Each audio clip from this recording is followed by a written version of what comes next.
미국의 기독교 잡지, 기독교 잡지 가운데 이런 글이 실렸습니다. 한 중독자였던 아버지가 자기 자신의 처지를 설명하면서 그 자기 자신의 딸에게 변명을 하는 그런 글을 실었고, 그 딸이 그 아버지의 글에 대해서 반응을 보이는 그런 내용들이 실렸습니다. 이 아버지는 이렇게 이야기를 했어요.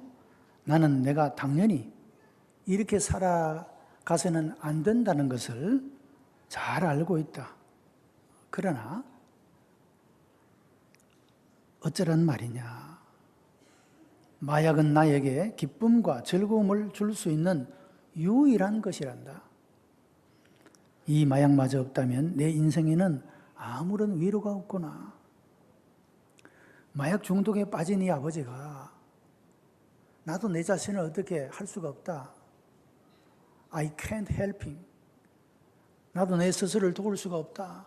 나도 나를 어떻게 할 수가 없다. 그런 아주 참담한 그런 심경을 고백을 합니다. 이에 대해서 딸은 이런 반응을 보였어요. 아빠는 무책임합니다. 아빠는 자기 자신을 포기하고 살고 계신 겁니다. 그리고 아빠는 자신만이 아니라 딸인 저의 인생도 간접적으로 파괴하고 있습니다. 아빠는 다만 그것을 보지 못할 따름입니다. 라고 이 아빠가 쓴 편지에 대해서 딸이 이런 반응을 보였습니다. 여러분, 사람은 저마다 다 문제들을 가지고 살아갑니다.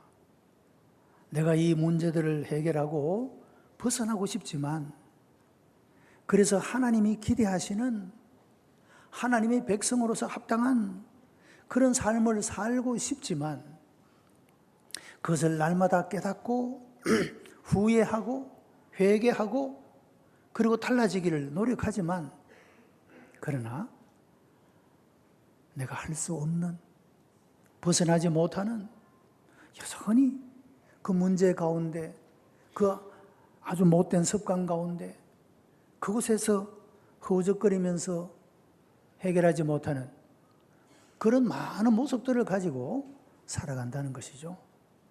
어떤 사람들은 허영에 중독되고, 어떤 사람은 사치에 중독되고, 어떤 사람들은 정욕에 중독이 되고, 우리의 삶을 황폐하게 만드는 여러 가지의 중독에 우리가 빠져서 우리가 애쓰고 노력하지만 그러나 헤어나지 못하는 이런 문제들을 가지고 살아가는 것이 우리들의 삶의 모습이라고 하는 것입니다. 그러나 우리가 그런 부족함과 연약함을 가지고 있음에도 불구하고 우리가 기억해야 될 것은 결코 책임을 포기하거나 스스로 파괴하는 삶을 살아가서는 안 된다고 하는 것입니다. 오늘 우리가 살고 있는 이 시대를 가리켜 산무의 시대이다, 그런 표현을 했습니다. 책임이 없고 무책임, 관심이 없고 무관심, 감각이 없는 무감각의 시대, 그렇게 표현을 하고 있습니다. 사람들이 자신이 마땅히 해야 될 일에 무책임하고 인생의 의미와 기쁨을 가져다 주는 그런 선하고 아름다운 일들에 대해서 무관심하고, 그리고 자기 자신이 어떤 상태에 있는지 깨닫지 못하는 무감각한 채로 살아가는 그런 사람들이 이 땅 가운데서 얼마나 많이 있느냐 하는 것입니다.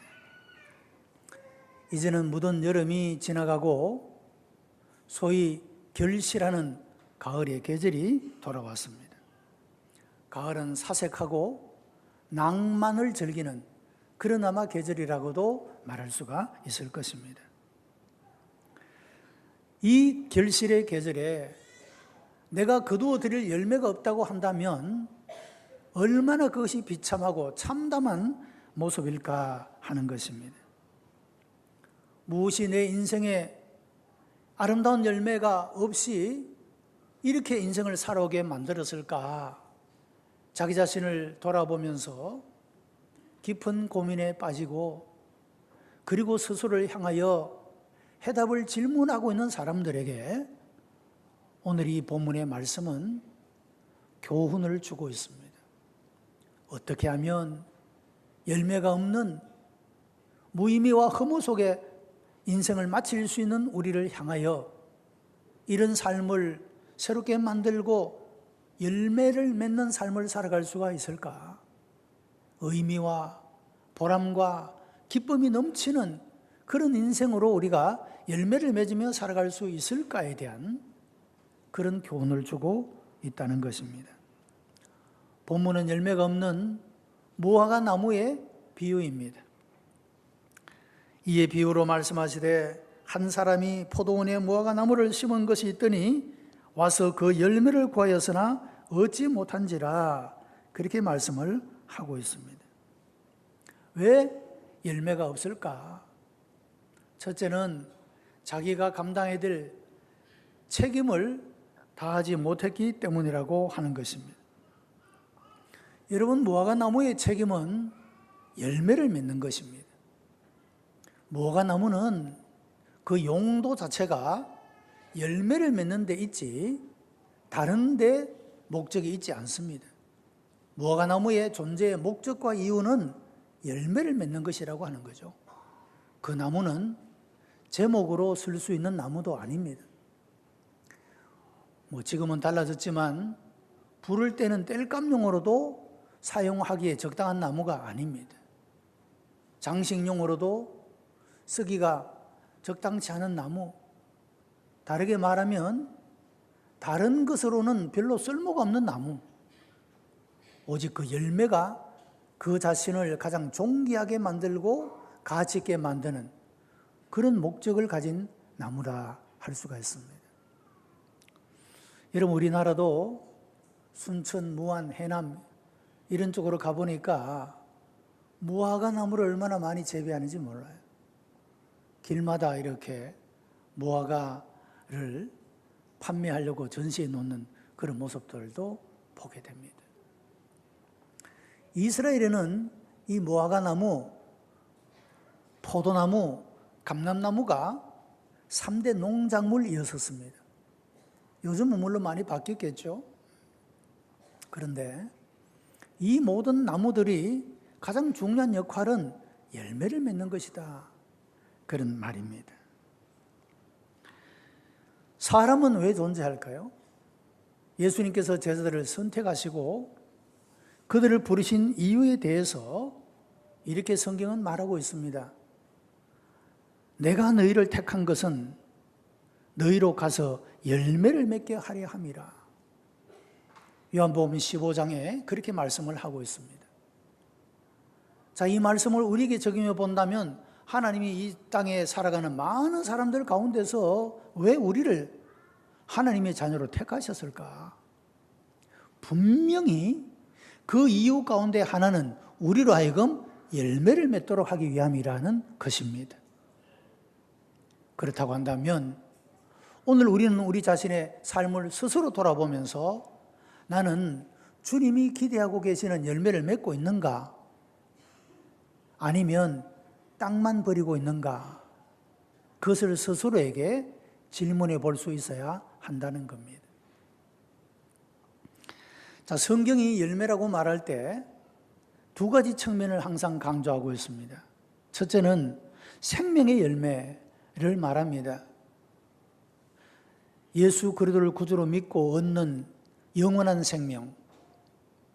예수님께서 요한복음 10장에서 내가 이 땅에 온 것은 생명을 얻게 하고 더 풍성히 얻게 하려는 것이니라. 예수님께서 이 세상에 오신 목적이 생명을 얻도록 하기 위하여 오셨다. 생명의 열매를 맺기 위해서 오셨다. 그렇게 말씀을 하였고 제자들을 선택하시면서도 너희로 하여금 열매를 맺게 하기 위함이다. 그렇게 말씀하시고 오늘을 살아가는 우리들에게도 여전히 똑같은 말씀으로 열매를 맺기를 원하신다. 전도의 열매, 재생산의 열매, 영혼의 열매, 이 열매를 맺기를 원하신다라고 말씀하고 있는 것입니다. 내가 예수 그리스도를 통하여 죄악에서 사유함을 받고 죽음에서 건짐을 받아 영생의 삶을 얻은 것이 확실하다면 우리가 아직도 구원받지 못한, 아직도 이런 생명을 얻지 못한 그 영혼들에 대하여, 그 생명들에 대해서 관심을 기울이는 것은 당연한 일이라고 말할 수가 있는 것입니다. 우리가 과연 이런 생명의 열매를 맺고 있는가? 그렇게 우리가 스스로에게 질문해 보아야 합니다. 또 하나의 열매는 인격의 열매를 말씀하고 있습니다. 갈라디아 5장 22절에는 성령의 9가지 열매에 대해서 소개를 해주고 있습니다. 사랑과 희락과 화평과 오래 참음과 자비와 양성과 충성과 온유와 절제니 성령의 9가지 열매. 그런데 여기 9가지 열매이지만 단어의 표현을 보면 복수가 아니라 단수 형태로 되어 있습니다. 이것은 무엇을 말하냐 하면 한 인격 속에 이 9가지의 다른 열매가 아니라 한 인격 속에 한 열매를 지향하는, 하나의 인격을 지향하는, 그 한 인격 속에 이런 열매가 맺혀져야 하는 그 사실을 말씀하고 있다는 겁니다. 성령께서 우리의 마음속에 임하여 오시게 될 때 우리의 삶 속에는 이런 성령의 열매가, 인격의 열매가 맺히게 된다, 그 말씀입니다. 여러분, 가장 온전한 성령의 열매가 풍성하고 충만한 대표적인 모델이 있다면 바로 예수 그리스도이십니다. 다시 말하면 우리는 예수님을 닮고 예수님을 배워서 예수 그리스도의 장성한 분량에까지 이르르는 이런 열매 맺는 삶을 살아가야 된다라고 하는 것입니다. 자, 그렇다면 우리는 어떤 열매를 맺고 있느냐? 우리의 삶이 과연 예수 그리스도를 닮은 모습을 가지고 있느냐? 시간이 흐르면서 더욱더 닮은 모습으로 살아가고 있는가? 여기에 대해서 우리가 스스로에게 질문을 던져봐야 한다는 겁니다. 더 나쁘게 된다면 큰일이 아니겠습니까? 우리가 날마다 더 좋게 되고 이런 성령의 열매가 우리의 삶에 가득한 충만한, 바울 사도가 권면한 대로 그리스도의 장성한 분량에까지 이르도록 우리가 이런 열매 맺는 삶을 살아가야 된다라고 하는 것입니다. 여러분, 우리가 생각하고 말하고 행동하는 것을 잘 훈련해서 말이죠. 우리의 모습이 예수님을 닮은 모습, 그런 모습에 열매를 맺어가야 된다는 것입니다. 이 무화과 나무는 포도원에 심겨졌다라고 했습니다. 이는 팔레스타인 땅은 그렇게 별로 비옥한 땅이 아닙니다. 많은 지역이 사막으로 되어 있고, 그런데 그 가운데서도 가장 좋은 땅에 이 포도원을 만들고 포도나무도 심고 무화과 나무도 심었습니다. 자, 그러니까 척박한 땅에 심는 것이 아니라 좋은 땅에 심었다고 하는 것은 좋은 열매를 기대하는 마음이 있기 때문에 좋은 땅에 심은 것입니다. 여러분, 하나님께서 우리를 향한 기대도 마찬가지라고 하는 것입니다. 이스라엘 백성들은 많은 민족들 가운데서 하나님의 택함을 받은 선민이었습니다. 이스라엘 백성들의 우월의식 가운데 하나는 선민의식이 포함되어 있습니다. 우리는 하나님께 택함받은 민족이다. 여러분, 이것이 그 자신의 그 나라의 백성들이 얼마나 우월감을 가지고 있는지 모릅니다. 여러분, 사람이 자기 자신에 대해서 긍정적인 이런 자아상을 가지는 것하고, 그리고 열등감을 가지고 살아가는 것하고, 자기 자신의 삶을 영위하는 삶의 방식들이 엄청난 차이를 가져오게 됩니다. 나 자신이 스스로에 대한 긍정적인 자아상을 가지고 건전한 자아의식을 가지고 여러분 그렇게 살아가게 될 때는 그 기대에 합당한 그런 말과 행동, 그런 삶을 살아가게 될 것이고, 우리가 우리 스스로를 무의미한 존재로, 가치 없는 존재로, 그런 존재로 열악한 열등감을 가지고 살아가고 있다고 한다면 우리의 삶은 우리가 살아갈 수 있는 삶보다 훨씬 더 비참하고 참담한 그런 삶을 살게 되기 때문이라고 하는 것입니다. 여러분, 성도들은 세상의 많은 사람들 가운데서 하나님께서 골라서 뽑아서 선택하신 하나님의 백성입니다. 우리가 선택한 것이 아니라 하나님이 세상의 많은 사람들 가운데서 우리를 하나님의 백성으로 삼아주신 것입니다. 왜? 많은 사람들 가운데서 우리를 뽑아서 하나님의 백성 삼아주셨느냐? 그 목적 가운데 하나는 열매를 맺도록 하기 위하여 라고 말씀을 하고 있는 것입니다. 여러분, 특권에는 책임이 따르기 마련입니다. 권리만 누리는 것이 아니라 책임을 질 수 있어야 한다는 것입니다. 그 책임이 무엇입니까? 주님이 기대하시는 열매를 맺는 것입니다. 생명의 열매를 맺고 인격의 열매를 맺는 것입니다. 우리 모든 성도들이 결실의 계절 이 가을에 생명의 열매와 신앙 인격의 아름다운 열매가 가득하게 되기를 축복합니다. 두 번째는 자신의 상태를 망각하고 살고 있기 때문에 열매를 맺지 못했습니다.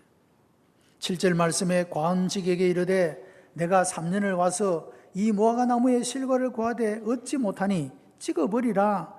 어찌 땅만 버리느냐? 무슨 심판의 말씀을 하셨습니다. 3년이 되어도 열매를 맺지 못하고 땅만 버리는 이 무화과 나무는 존재의 가치가 없기 때문에 찍어버리라는 것입니다. 여러분, 우리가 이 말씀을 들을 때 이 말씀은 나와는 상관이 없다 그렇게 생각할지 모릅니다. 내가 교회 와서 말씀을 부린 것도 없고 다른 사람에게 해를 끼친 것도 없는데 나와는 상관이 없는 말씀이라 생각할 수가 있습니다. 그러나 열매를 맺지 못하는 삶은 결코 모범적인 삶이 아닙니다. 그리고 이런 삶이 결코 긍정적인 영향을 끼치지 못한다고 하는 것입니다. 그러므로 나의 영적인 상태가 어떠한가 이것을 스스로 반성하고 생각해 보아야 한다는 것이죠. 내 지금 영적인 상태가 어떤가? 내가 지금 적나라하게 내 모습이 하나님 앞에 어떤 존재인가? 존재할 만한 가치를 여전히 가지고 있는가? 땅만 버려서 찍힐 수밖에 없는 존재인가에 대해서 이 하나님의 말씀에 대해서 정직하게 반응해야 한다는 것이죠.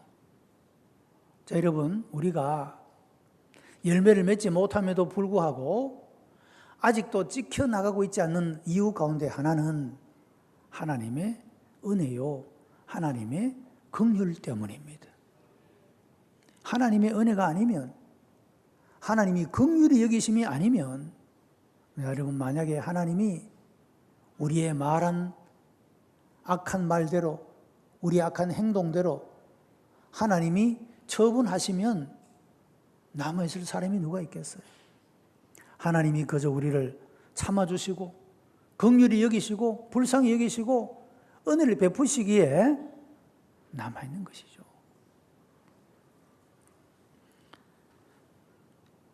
예수님은 천국 복음을 전파하셨고 그 선포하시는 말씀에 대해서 두 종류의 반응을 보였습니다. 어떤 이는 그 말씀을 듣고 감격하고 기뻐하고 영접하고 그의 삶이 새롭게 됩니다. 그 말씀을 듣는 대로 순종했습니다. 열매를 맺는 삶을 살았습니다. 그러나 한 종류는 더 부정적입니다. 말씀을 듣기는 열심히 듣는데 순종하기 위해서 듣는 것이 아니고 깨우침을 받기 위해서, 교훈을 얻기 위해서 듣는 것이 아니라 책을 잡으려고 듣습니다. 뭘 잘못하나? 실수를 하나? 그것을 책잡기 위해서 듣는 종류의 사람이 있었다는 것이죠. 누구입니까? 대표적인 사람이 바리새인입니다. 이들은 예수님의 말씀을 경청하긴 했는데 순종하기 위해서 듣는 게 아닙니다. 열매를 맺기 위해서 듣는 게 아닙니다. 책 잡으려고 들었다는 것이죠. 예수님은 이런 부정적인 반응을 보이는 사람들을 향하여 분명하게 경고의 메시지를 주었습니다.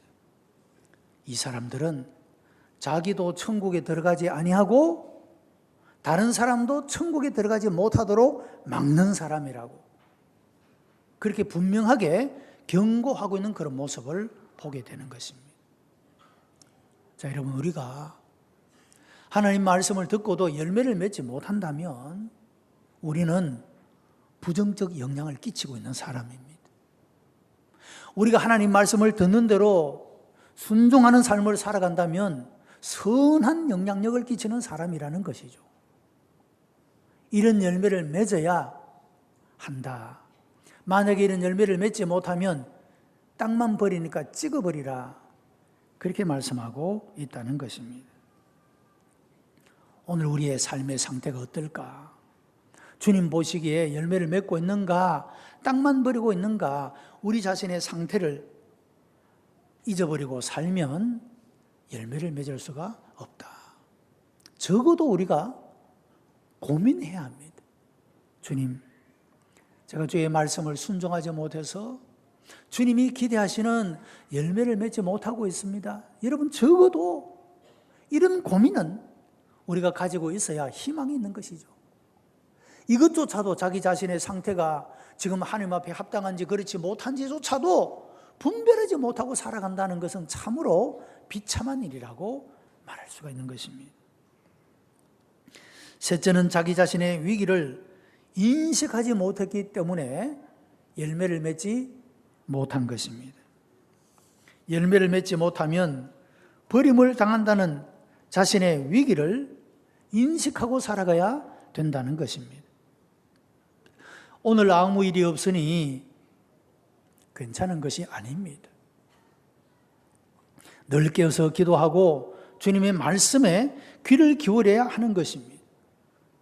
선포되는 말씀이 오늘 나의 영혼의 양식이 되고 나를 깨우치는 말씀으로 받아들이는 사람은 복이 있는 사람입니다. 그 말씀 안에 거하는 사람은 복이 있는 사람입니다. 이 말씀을 떠나서는 살 수 없다는 위기의식을 가지고 사는 사람은 복이 있는 사람입니다. 여러분들이 이 복의 주인공들이 되시기를 바랍니다. 성경은 서로 연관성을 가지고 있습니다. 본문의 말씀 앞에는 실로암의 망대가 무너져서 18명이나 죽는 사건이 기록되어 있습니다. 그런데 사람들은 이런 사건을 바라보면서 저 사람들은 죄가 많아서 죽었다 이렇게 생각을 했다는 거예요. 그래서 주님은 그런 사람들을 향하여 무엇이라고 말씀하고 있습니까? 너희에게 이르노니 아니라 너희도 만일 회개치 아니하면 다 이와 같이 망하리라 그렇게 말씀하고 있습니다. 여러분, 다른 사람에게 일어나는 일이 나에게도 일어날 수 있다는 것을 기억해야 된다는 거죠. 그리고 다른 사람에게 일어나는 그 일이 나에게 주시는 하나님의 경고적 사인일 수가 있다는 것을 기억해야 하면서 살아가야 된다 그 말씀이죠. 자, 여러분, 우리가 이런 의식을 가지고 살아가면 다른 사람의 고통에 대해서, 슬픔에 대해서, 아픔에 대해서 공감할 수가 있습니다. 아, 내가 저 상황 가운데 있다면 어떤 위로가 필요할까? 여러분, 그런 공감하는 마음을 가질 수 있게 되는 거죠. 그 일은 당신에게만 일어나는 일이고 나와는 상관이 없다고 생각하면 결코 공감을 불러일으키지 못하게 될 것입니다. 여러분, 하나님은 우리들에게 말씀하시는 하나님이십니다.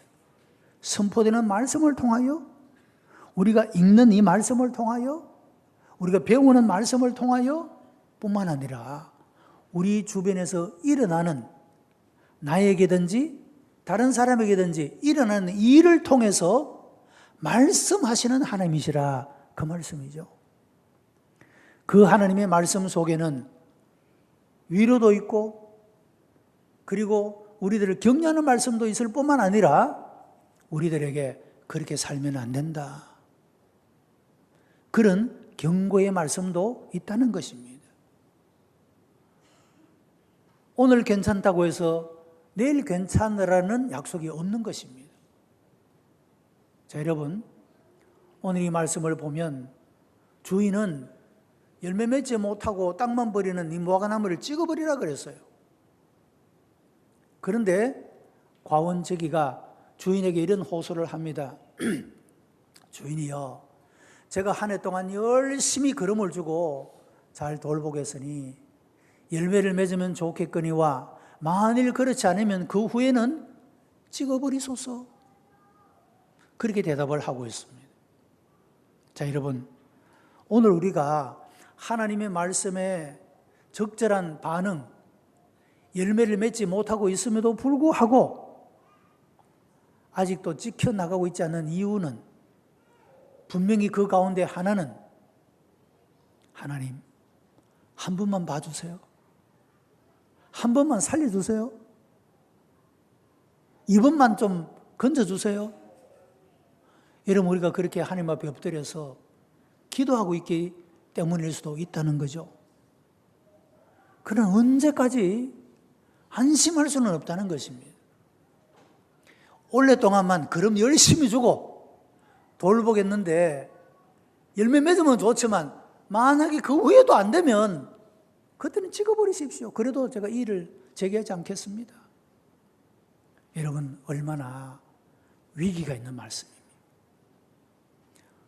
오늘 아무런 일이 없다고 괜찮은 것이 결코 아니라는 것이죠.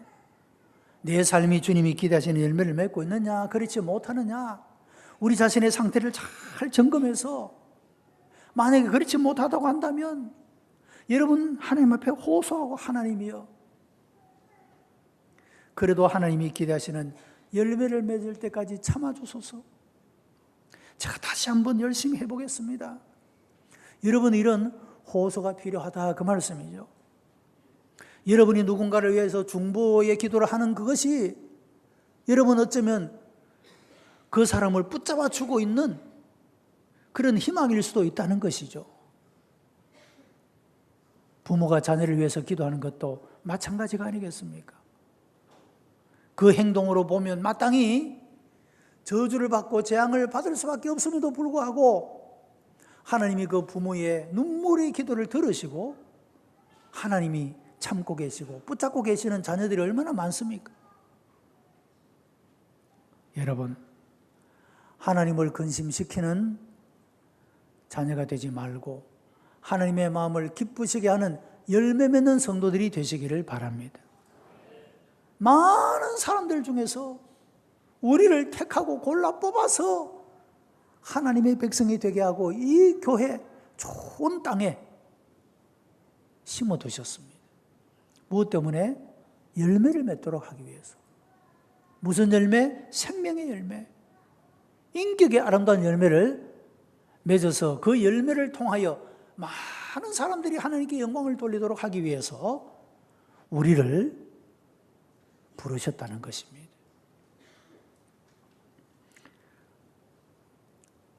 고린도서 13장 30절에 보면 하나님과의 교제를 소홀히 하는 사람들의 영적인 상태를 세 단계로 이야기를 합니다. 첫째는 병든 자, 첫째는 약한 자, 두 번째는 병든 자, 세 번째는 자는 자, 이렇게 표현합니다. 자, 여러분, 하나님이 우리를 훈련시키시고 단련시키실 때 우리가 하나님 말씀을 여전히 불순종하고 열매를 맺지 못할 때 하나님이 우리를 향하여 훈련하시는 첫 번째 방법은 약하게 하는 겁니다. 마음도 약해지고 몸도 약해지고 여러 모양으로 약해지게 만듭니다. 그래서 나의 힘이 되신 여호와여, 내가 주를 의지하나이다, 그렇게 주님을 의지하도록 만드는 것입니다. 두 번째는 병들게 만듭니다. 이런 분명히 우리 육체가 병드는 이유 가운데 하나는 하나님이 우리를 깨우치시는 그런 경고, 교훈의 의미가 분명히 담겨 있다는 것입니다. 병이 들면 누워있게 되고 누워있으면 생각을 많이 하게 됩니다. 자기 인생에 대해서. 어쩌면은 출생의 날로부터 지금까지의 삶을 몇 번이고 돌이켜볼 수 있는 그런 기회가 되겠죠. 그런데 누워서도 제대로 깨우치지 못하면 그 다음은 자기 하시는 겁니다. 데려가신다 그 말씀이죠. 자, 여러분, 우리가 지금 살아있다는 것은 열매를 맺을 수 있는 기회인 것입니다. 이 기회가 주어질 때, 이 기회가 지나가기 전에 우리가 아무것도 낙이 없다라고 말할 그때가 오기 전에 여러분, 우리는 이런 기회를 선용하여 하나님이 기대하시는 선하고 아름다운 열매를 맺고 살아가야 하는 것입니다. 언제까지나 기회가 주어지는 것이 아니죠. 우리가 신앙생활을 해봐도 그렇지 않습니까? 여러분, 내가 하나님 앞에 헌금을 많이 하고 싶은데 어떤 마음이 주어졌어요? 나중에 하지. 그러다가 그 기회를 놓치고 영원히 그 기회를 놓쳐버린 사람이 얼마나 많은지 모릅니다. 내가 주의 몸된 교회에 봉사해야지 마음은 있는데 그 기회를 잡지 못하고 영원히 끝날 때까지 봉사하지 못하고 살아가는 사람이 얼마나 많은지 몰라요. 오늘 하나님은 이 말씀으로 우리를 깨우치십니다. 열매 맺는 자가 되라. 열매 없어서 땅만 버리는, 찍혀버리는 그런 사람이 되지 말고 하나님이 오늘 나로 하여금 존재케 하시는 이유, 하나님이 오늘까지 나를 살게 하시는 이유, 여러분, 열매를 맺도록 하기 위함이라. 이 말씀을 기억하고 우리 앞에 어쩌면 다가와 있을 이 위기를 의식하고 말이죠. 하나님, 한 번만 봐주세요. 한 해만 참아주세요. 제가 열심히 하나님이 기뻐하시는 열매를 맺겠습니다. 그러나 만약에 열매 맺지 못하면 그때는 찍어버리십시오. 여러분, 이런 위기의식을 우리가 항상 가지고 정신을 바짝 차리고 깨어서 근신하면서 기도하면서 내가 하나님 앞에 어떻게 살아야 되느냐. 여러분, 그런 깨어있는 의식을 가지고 말하고 행동하고 그렇게 우리의 삶의 반응을 보이며 살아가야 된다는 것입니다. 농부들이 땀을 흘려 추수를 할 것이 많을 때 그 모든 수고가 위로를 받고 보상을 받지 않겠습니까? 여러분, 만약에 거둘 것이 없다고 한다면 얼마나 참담하고 비참한 결과가 아니겠습니까? 우리가 신앙생활의 마지막에 결실을 생각하면서 우리가 어떤 삶을 살아가야 주님이 기대하시는 열매를 맺는 삶을 살 수가 있을까?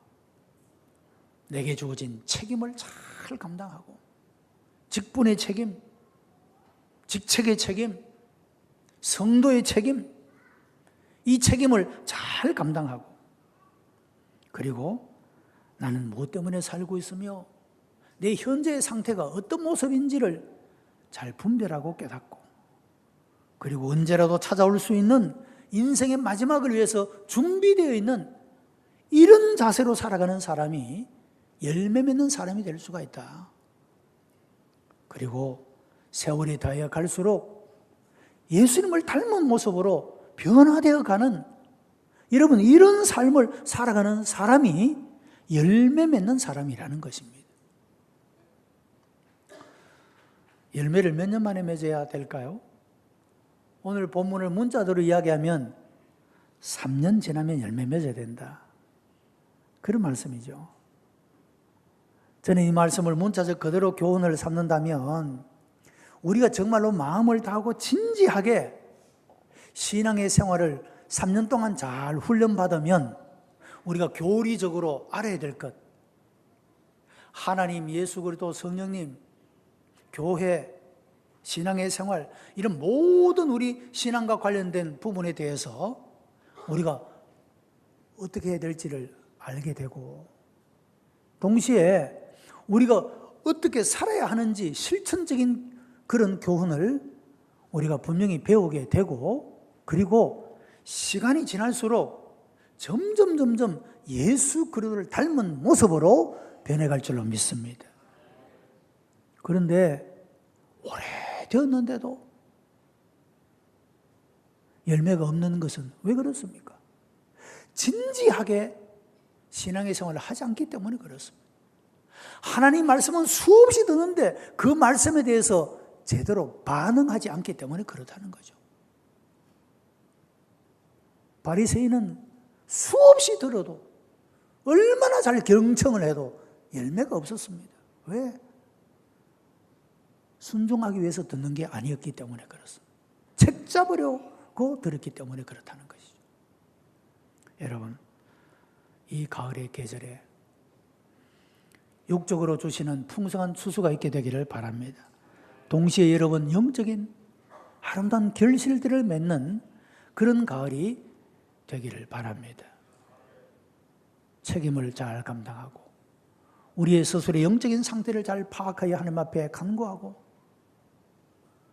그리고 깨어서 간구하고 기도함으로 말미암아 하나님이 기대하시는 열매를 우리의 인격 속에 세월이 더해 갈수록 더 아름다운 열매를 맺어가는 우리 복된 성도들이 다 되시기를 주님의 이름으로 축복합니다. 기도하십시다. 은혜가 풍성한 하나님, 감사합니다.